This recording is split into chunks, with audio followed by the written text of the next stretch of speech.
امام ذہبی رحمہ اللہ جناب سعید بن مسیب کا ایک واقعہ ذکر کرتے ہیں، وہ قابل غور ہے ان لوگوں کے لیے جن کی بچیاں بڑی ذہین ہیں، جنہیں اپنی بچیوں پہ بڑا فخر ہے، جن کی بچیاں بڑی تعلیم یافتہ ہیں، اور ان کے لیے وہ لمبے چوڑے خواب دیکھ رہے ہیں کہ ہمیں کوئی کوٹھی والا ڈاکٹر ملے چاہے بے نماز ہو، ہمیں کوئی کوٹھی والا انجینئر مل جائے چاہے اس کا عقیدہ شرک پہ مبنی ہو۔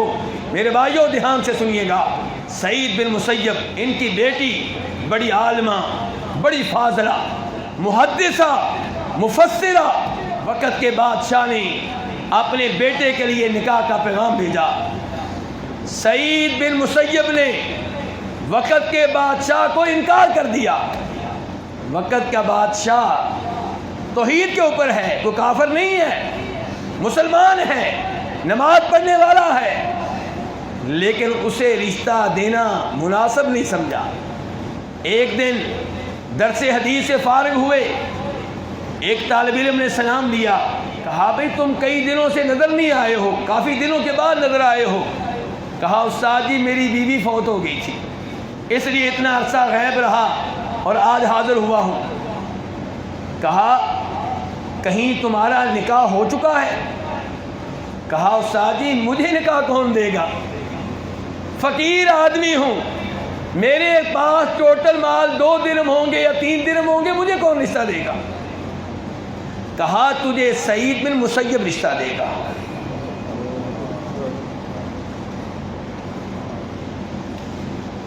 اور مجھے اور آپ کو کون چاہیے؟ داماد۔ داماد کیسا ہونا چاہیے؟ جس بیٹی کے لیے وقت کے بادشاہ کے اس بیٹے کا رشتہ ریجیکٹ کیا تھا جس نے بعد میں بادشاہ بننا تھا، اس بیٹی کا نکاح کس کو دینا چاہ رہے ہیں؟ اس طالب علم کو جو کہہ رہا ہے کہ میرے پاس ٹوٹل مال 2 یا 3 درہم ہے، مجھے کون رشتہ دے گا؟ کہتے ہیں میں نے کہا استاد جی واقعی آپ مجھے دیں گے؟ کہاں بالکل دوں گا۔ ادھر ہی بٹھا لیا۔ اب یہ نہیں کہا کہ میلسی کا اچھا سا شادی ہال بک کرواؤ، وہاڑی کا اچھا سا شادی ہال بک کرواؤ، نہیں، ادھر ہی بٹھا لیا اور ادھر ہی خطبہ پڑھا، درود شریف پڑھا اور اپنی بیٹی سے نکاح کر دیا۔ کہتے ہیں میں اب مسجد سے باہر نکلا، گھر جا رہا ہوں، پریشان ہوں، سوچ رہا ہوں اب کس سے قرضہ لوں، کس سے مال لوں، گھر کو تیار کروں، روزہ رکھا ہوا ہے۔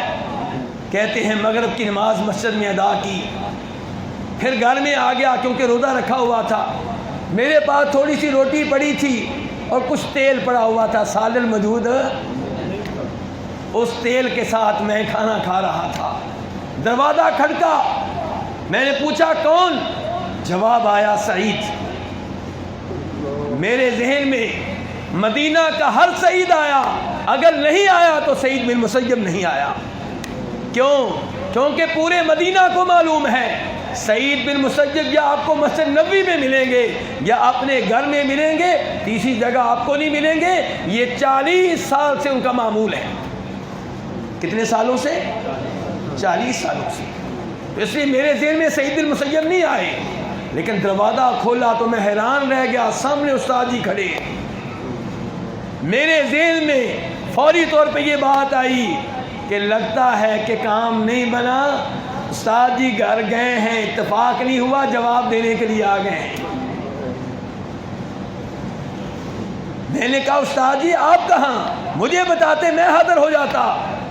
کہا تمہارا نکاح ہو چکا اور تمہارے لیے مناسب نہیں ہے کہ ایک رات بھی بیوی کے بغیر گزارو۔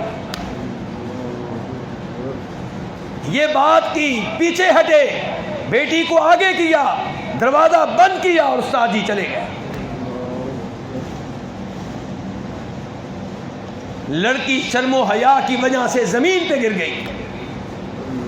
میں باغ کے پڑوسیوں کی طرف گیا، پڑوسیوں کی عورتیں پہنچ گئیں، میری والدہ تک خبر پہنچی، وہ بھی آ گئیں۔ کہا بیٹا 3 دن تک تمہیں اس لڑکی کے قریب جانے کی اجازت نہیں، لڑکی کو میرے حوالے کرو۔ وہ لڑکی کو لے گئیں، 3 دن تک اسے تیار کرتی رہی، 3 دنوں کے بعد میرے حوالے کیا۔ جب میں نے لڑکی کو دیکھا تو میرا یہ موقف تھا کہ مدینہ میں اس سے زیادہ خوبصورت لڑکی کوئی نہیں ہوگی، اس سے بڑھ کر مدینہ میں قرآن کا حافظ، قرآن کی حافظہ کوئی لڑکی نہیں ہوگی، اور اس سے زیادہ نبی علیہ الصلوۃ والسلام کی احادیث کو یاد کرنے والی کوئی لڑکی نہیں ہوگی۔